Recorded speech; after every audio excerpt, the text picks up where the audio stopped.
കോപത്തോടെ അവളത് പറഞ്ഞു കഴിഞ്ഞപ്പോൾ തെല്ലെന്നൊതുങ്ങി ഭയത്താൽ ഗായത്രി നിറഞ്ഞൊഴുകുന്ന കണ്ണുകൾ തുടക്കാൻ പോലും മറന്ന് ആ പെണ്ണും അവിടെ നിന്നും ഓടി മറഞ്ഞു. മെല്ലെ ഗായത്രിയും ചവിട്ടിത്തുള്ളിപ്പോയി. ഒന്നും മനസ്സിലാവാത്ത ഒരു പാവമ്മയെ മകൻ ചേർത്ത് പിടിക്കുമ്പോൾ ദൂരെ എല്ലാം കണ്ട് രണ്ട് കണ്ണുകൾ കണ്ണീർ വാർക്കുന്നുണ്ടായിരുന്നു. ജെന്നി കണ്ണുകൾ അമർത്തി തുടച്ചു. പാറു ഓടിപ്പോകുന്നത് കണ്ട് തെല്ലൊരു ഭയം തോന്നി അവൾക്ക്. വേഗം അവളുടെ പുറകെ ഓടി. ഹരി സാർ, അമ്മയെ ഒരുവിധം ആശ്വസിപ്പിച്ച് കാറിൽ കയറ്റി ഇരുത്തുകയായിരുന്നു ഹരി. പെട്ടെന്ന് വിളിച്ചത് കേട്ടു തിരിഞ്ഞു. BBC ന്യൂസ് എന്ന് പരക്കി വിളിക്കുന്ന റിസപ്ഷനിസ്റ്റ് ബിന്ദുജിയാണ്. എന്താ എന്ന ഭാവത്തിൽ ഹരി നോക്കി. എന്തൊക്കെയല്ലേ നടക്കുന്നത്? നമ്മൾ സ്വപ്നത്തിൽ വിചാരിച്ചോ ഇവൾക്കൊരു കുട്ടിയുണ്ടെന്ന്? പാവം സാറിന്റെ അമ്മ ആകെ വിഷമമായി കാണുമല്ലേ. എൻ്റെ അമ്മയുടെ കാര്യം ഞാൻ നോക്കിക്കോളാം, യു ഗെറ്റ് ലോസ്റ്റ്.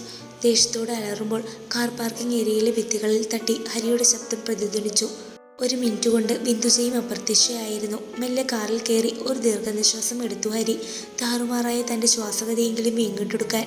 ജെന്നി ഓടിച്ചെന്ന് നോക്കുമ്പോൾ കണ്ടത് വാഷ്റൂമിൽ നിലത്ത് ഊർന്നിരുന്ന് കരയുന്ന പാർവണയാണ്.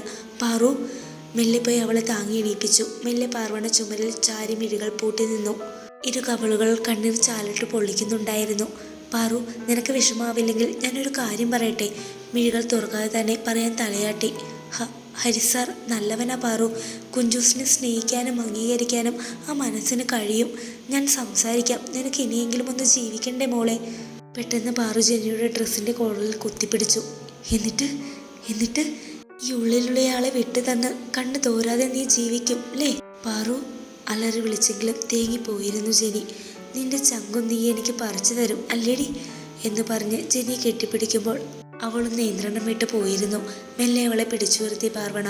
കിട്ടുന്ന കടലാസ് തുണ്ടിലെല്ലാം ഹരിസാറിൻ്റെ പേരെഴുതിയിടുന്ന ആളിൻ്റെ ഉള്ളിൽ എത്രത്തോളം ആ പേര് പേരറിയിട്ടുണ്ട് എന്നെനിക്ക് ഊഹിക്കാം മോളെ.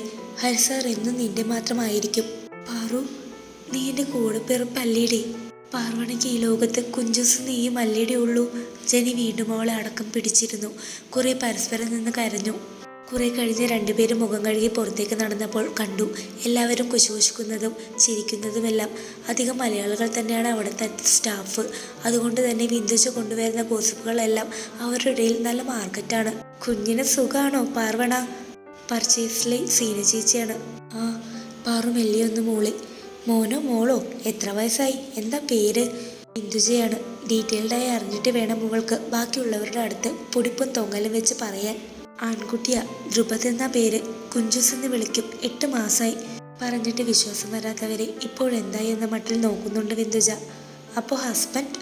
ഈ ചോദ്യത്തിന് എന്ത് പറയുമെന്ന രീതിയിൽ ജിനിയെ നോക്കി പാറു. അവൾ എന്തോ പറയാനായി തുനിഞ്ഞതും പുറകിൽ നിന്നും ഉച്ചത്തിൽ ആ ശബ്ദം കേട്ടു. എന്താ ഇവിടെ? എല്ലാവരും കൂടി തിരിഞ്ഞ് നോക്കിയപ്പോൾ കണ്ടു ദേഷിച്ച് എല്ലാവരെയും നോക്കുന്ന ധ്രുവിനെ. കൂട്ടം കൂടി നിൽക്കുന്നത് കണ്ട് കലിപ്പുണ്ടായിരുന്ന ചോദ്യം. എല്ലാവരും വേഗം ഗുഡ് മോർണിംഗ് പറഞ്ഞ് സീറ്റിലേക്ക് പോയി.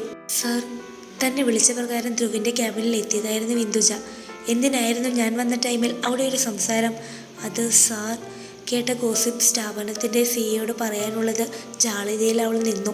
എന്നാൽ ധ്രുവ് അത് പാർവണയെ പറ്റിയാണെന്ന് ഏകദേശം മനസ്സിലാക്കിയിരുന്നു. അതുകൊണ്ട് തന്നെയാണ് ബിന്ദുജയെ വിളിച്ചതും ചോദിച്ചതും. പക്ഷെ ബിന്ദുജ നിന്ന് പരുങ്ങുകയാണ്. തന്നോട് ചോദിച്ചത് കേട്ടില്ലേ? അത് അക്കൗണ്ട്സിലെ പാർവണയ്ക്കൊരു കുഞ്ഞുള്ള കാര്യം പറയുകയായിരുന്നു. കുഞ്ഞോ? ആകെ ഒരു പരിഭ്രമം ബാധിച്ചിരുന്നു ധ്രുവിനെ. പെട്ടെന്ന് സമചിത്തത വീണ്ടെടുത്ത് അയാൾ ചോദിച്ചു. So what? ഇതാണ് ഇവിടെ ഡിസ്കസ് ചെയ്യേണ്ടത്? അതല്ല സാർ, അവൾക്ക് കുഞ്ഞുള്ള കാര്യം ഇവിടെ ആരോടും പറഞ്ഞിരുന്നില്ല. ഹസ്ബൻഡിന് കൂടെയില്ലാന്ന് തോന്നുന്നു. ഒക്കെ രഹസ്യമാക്കി വെച്ചിട്ട് പാവം ഹരി സാർ വിവാഹം ആലോചിച്ച് ചെന്നു. ഹരിയോ? വീണയെ? അല്ല, പാർവണയെയോ? ആ അതെ, ഗായത്രി മാഡം വന്ന് പറഞ്ഞപ്പോഴല്ലേ ഉള്ള സത്യമൊക്കെ വെളിയിൽ വന്നത്. കുഞ്ഞുള്ളതേ അല്ലേ? അവൾ ഹരിസാറിനെ കറക്കി എടുത്താനേ. Stop it. മേലിൽ ഈ മാതിരി ഡിസ്കഷൻസ് എൻ്റെ ഓഫീസിൽ ഞാൻ വെച്ച് പൊറപ്പിക്കില്ല, മനസ്സിലായോ? You can go. ബിന്ദുജ ഉള്ള തടയും കൊണ്ട് ഓടി രക്ഷപ്പെട്ടു. അവൾക്ക് കുഞ്ഞോ? അപ്പോൾ അവളുടെ ഹസ്ബൻഡ്? AC റൂമിലും വേർക്കുന്നത് പോലെ തോന്നി ധ്രുവിന്. അയാൾ ആകെ അസ്വസ്ഥനായി അവിടെ നിന്നും പോയി. ഗായത്രി തൻ്റെ കവളത്തുനിന്ന് തലോടി. കണ്ണാടിയിൽ കണ്ടു തിണർത്ത് കിടക്കുന്ന അവളുടെ കൈപ്പാട്. കണ്ണുകൾ ചുവന്ന രക്തവർണ്ണമായിരുന്നു. നിന്നെ ഇതിന് ഗായത്രി വെറുതെ വിടുമെന്ന് നീ കരുതണ്ട പാർവണ. ഇനിയുമുണ്ട് ഒരുപാട് ചെയ്യാൻ. തന്തയില്ലാത്ത കുഞ്ഞിനെ പോറ്റാൻ നിന്റെ മടിക്കുത്തഴിക്കുന്ന കാലം വരും. അധികം വൈകാതെ തന്നെ ഗായത്രിയാ പറയുന്നത്. എരിയുന്ന പകയോടെ കിതച്ചുകൊണ്ട് അല്പം തണുത്ത വെള്ളം തൻ്റെ മുഖത്തേക്ക് ഒഴിച്ചവൾ. വല്ലാത്ത വീർപ്പുമുട്ടലിലായിരുന്നു ഹരിക്ക്. ചെന്നപാട് റൂമിൽ കയറി വാതിലടച്ചു. കട്ടിലിൽ കൈ ചേർത്ത് മുകളിലേക്ക് നോക്കി കിടന്നപ്പോൾ 2 കണ്ണുനീർ തുള്ളികൾ ഇരുവശത്തേക്കും ഒഴുകി ഇറങ്ങിയിരുന്നു. ആ അമ്മയ്ക്ക് അവൻ്റെ മാനസികാവസ്ഥ മനസ്സിലാവുന്നത് കൊണ്ട് അവരാരും ശല്യപ്പെടുത്താൻ ചെന്നില്ല. ഹരിക്ക് തെല്ല് ദേഷ്യം തോന്നി പാവണയോട്. എല്ലാം ആദ്യമേ മറച്ചു വെച്ചില്ലായിരുന്നുവെങ്കിൽ അമ്മയെങ്കിലും വെടിവേഷം കെട്ടിക്കാതിരിക്കാമായിരുന്നു. അവളെയും കുറ്റം പറയാൻ പറ്റില്ല. താനും എടുത്തു ചാടിയതല്ലേ. എങ്കിലും നാളെ ഓഫീസിൽ പോകാനും എല്ലാവരെയും ഫേസ് ചെയ്യാനും ഒരു മടി. HR-നെ വിളിച്ച് നാളെയും ലീവാണെന്ന് പറഞ്ഞു. ചെറിയൊരു സമാധാനം കിട്ടി.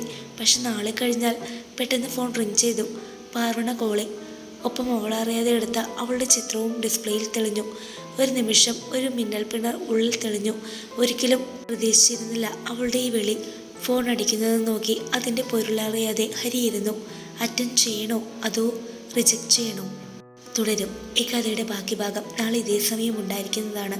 നമ്മുടെ ഈ കഥ ഇഷ്ടപ്പെട്ട എല്ലാ കൂട്ടുകാരും നമ്മുടെ ചാനൽ സബ്സ്ക്രൈബ് ചെയ്ത് കൂടെ കൂടണേ.